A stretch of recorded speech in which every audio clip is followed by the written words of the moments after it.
नमस्कार बच्चों, कैसे हैं आप। मैं प्रज्ञा सिंह फिर एक नए टीएलएम के साथ आपके सामने आई हूँ। और आज का जो टीएलएम है वो बचपन में मुझे भी वो बहुत कठिन लगता था। बेलन की संरचना। बेलन देखने में जितना सरल लगता है उसके सवाल उतने ही कठिन होते हैं। ये देखिए, एक डब्बा है, बेलनाकार है। इसमें आप देखेंगे नीचे एक वृत्त है, ऊपर भी वृत्त है, ढक्कन भी वृत्ताकार है और इसका जो आधार है वो भी वृत्ताकार है। और जो ये वाली जो सतह है ये वक्राकार होती है। तो इस प्रकार से बेलन में 3 पृष्ठ होते हैं, 2 वृत्ताकार और एक वक्राकार।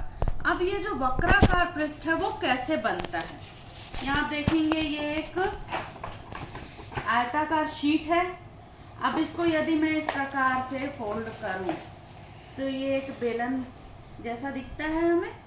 तो बेलन में अब ऊपर मैंने एक वृत्त लगाया और नीचे भी एक वृत्त लगाया, हमारा ये बेलन तैयार हो गया। ठीक है, तो इस प्रकार से बेलन में 2 वृत्ताकार सतह होती है और एक आयताकार सतह होती है, जो कि बेलन का वक्र पृष्ठ कहलाता है। तो बेलन की संरचना, मैंने ये बेलन लिया है। ये जो है ये एक पाइप है, पीवीसी पाइप है, जिस पे मैंने नीचे भी एक खड्डे से इसको बंद किया है और ऊपर भी इसका इस प्रकार से मैंने ढक्कन बनाया है।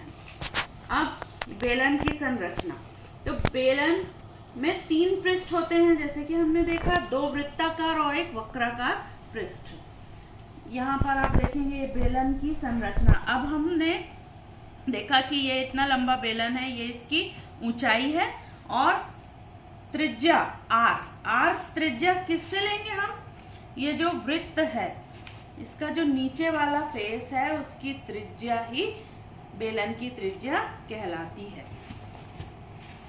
अब बेलन का आयतन क्या होता है, आयतन से आप क्या समझते हैं। कोई भी वस्तु जितना स्थान घेरती है या उसको बनाने में प्रयुक्त सामग्री ही उसका आयतन होता है।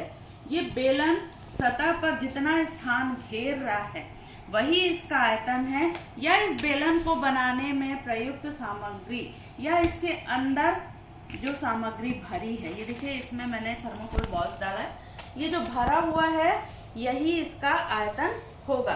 अब बेलन के आयतन का सूत्र हम कैसे निकालेंगे।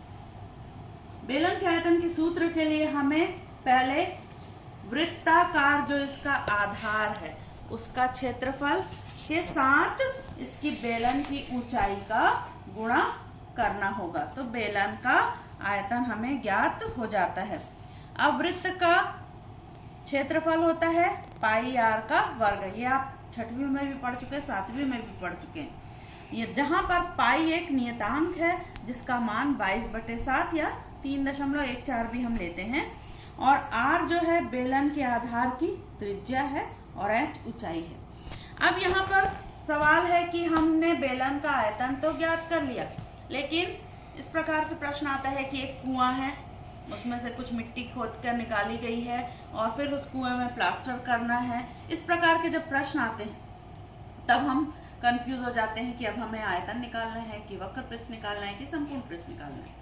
तो यहाँ पर हमने इसी टीएलएम से तीनों चीजें हम निकाल सकते हैं। यहाँ पर देखिए, ये मैंने एक शीट में बेलन की संरचना को बताने का प्रयास किया है। अब यहाँ पर मैंने ये डबल साइडेड टेप लगा कर रखा हुआ है, इसको मैं इस तरह से निकाल देती हूँ और ये जो मैंने शीट लगाई थी उसको मैं यहाँ पर स्टिक कर देती हूँ।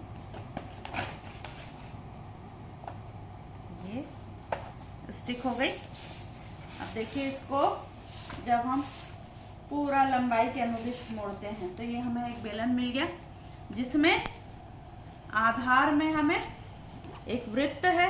अब यहाँ पर आप देखिए, ये जो आयताकार शीट की चौड़ाई है ये वृत्त की परिधि के बराबर है। आयताकार शीट की चौड़ाई वृत्त की परिधि यानी 2 पाई r के बराबर है, और जो इसकी लंबाई है वो बेलन की ऊंचाई के बराबर है, पूरा फिट बैठ गया है। तो बेलन की ऊंचाई के बराबर इसकी लंबाई है। इस आयताकार शीट को मैं फिर से खोल के बताती हूँ आपको। देखिए, ये मैंने इसको इस प्रकार से जब फोल्ड किया तो देखिए चौड़ाई जो है वो फोल्ड होकर पूरा एक वृत्त बना रही है और लंबाई जो है वो ऊंचाई के बराबर है। तो इस प्रकार से जब हम वक्र पृष्ठ देखते हैं, अब ये जो पृष्ठ है ये सिर्फ बाहर लपटा हुआ है, यही बेलन का वक्र सतह है जो कि बेलन का वक्र पृष्ठ कहलाता है। तो बेलन के वक्र पृष्ठ का क्षेत्रफल हम किस प्रकार से ज्ञात करेंगे? अब चूंकि आयत का क्षेत्रफल क्या होता है? लंबाई गुणित चौड़ाई। अब यहाँ पर देखिए लंबाई है क्या? h और चौड़ाई है वृत्त की परिधि 2πr। तो आधार की परिधि गुणित ऊंचाई। यदि हम आयत से भी तुलना करेंगे तो भी हमारा वही आ रहा है कि चौड़ाई गुणित लंबाई। तो बेलन की आधार की परिधि है क्या है? वृत्त की परिधि के बराबर 2πr और उसके साथ हमने h का गुणा किया है। तो हमारा वक्र पृष्ठ हमें प्राप्त हुआ है 2πrh। अब इसके बाद हमने आयतन ज्ञात कर लिया, वक्र पृष्ठ ज्ञात कर लिया। अब संपूर्ण पृष्ठ, मान लीजिए आपको ये बेलनाकार डब्बा को बनाने में लगी हुई शीट निकालना है। कितना इसमें शीट लगी है या ढक्कन को भी हमें जोड़कर निकालना है। ऐसे डब्बे बनाने में हमें कितना शीट लगेगी या ढक्कन के लिए भी, ये सब हमें निकालना है। तो हम क्या करेंगे? आधार का क्षेत्रफल जोड़ेंगे और शीर्ष का भी क्षेत्रफल जोड़ेंगे। शीर्ष जो है वो भी बेलन का क्या है? वृत्ताकार है, दो वृत्ताकार सतह है। तो आधार का क्षेत्रफल धन ये वक्र सतह का क्षेत्रफल धन शीर्ष का क्षेत्रफल। अब यहाँ पर आप देखिए क्या है? बेलन का संपूर्ण पृष्ठीय क्षेत्रफल। तो बेलन का संपूर्ण पृष्ठीय क्षेत्रफल कैसे निकालेंगे हम? आधार जो कि वृत्त है, वृत्त का क्षेत्रफल धन वक्र पृष्ठ का क्षेत्रफल धन शीर्ष का क्षेत्रफल। अब वृत्त का क्षेत्रफल क्या है? आधार का πr² धन वक्र पृष्ठ हमने निकाला है 2πrh और शीर्ष है πr²।